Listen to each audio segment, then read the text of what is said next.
ورحمۃ اللہ وبرکاتہ۔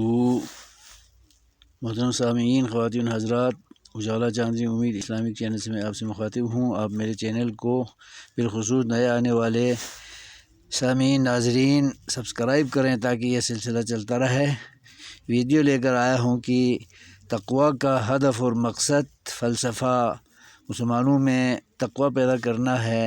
اس کے اندر موجود عبادتوں کے ذریعے، ریاضتوں کے ذریعے، بالخصوص روزہ کی صعوبتوں کو، مشکلات کو اور تکالیف کو برداشت کر کے روزے مکمل رکھنے کے ذریعے تقوی پیدا ہوتا ہے، اللہ کا ڈر پیدا ہوتا ہے۔ اور یہ بھی ایک حقیقت ہے کہ تقوی جن میں موجود ہو، جو متقی ہیں، پرہیزگار ہیں، اللہ سے ڈرنے والے ہیں، وہی اس مہینے سے مستفید ہوتے ہیں اور روزے رکھتے ہیں۔ جن کے دلوں میں اللہ کا ڈر نہیں، اللہ کا خوف نہیں، دوزخ سے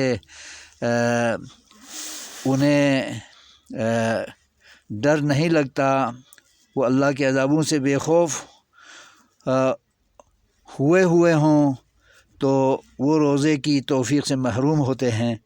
روزے کی توفیق سے سرشار، سرفراز، آراستہ وہی لوگ ہوتے ہیں جن میں اللہ کے عذابوں کا ڈر، اللہ کی نافرمانی کا ڈر اور نیکیوں کا شوق پایا جاتا ہے۔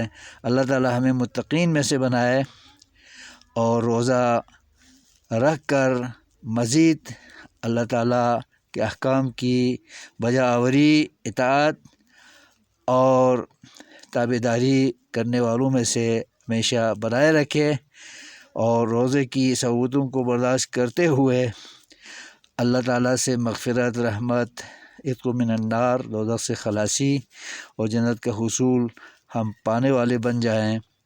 تو یقیناً روزوں سے ہمارے اندر تقوی پیدا ہوگا۔ اللہ اس کے اہداف و مقاصد، فلسفہ اور حکمتوں سے ہمیں مالا مال فرمائے اور مکمل ماہ رمضان کے روزے رکھنے کی توفیق عطا فرمائے۔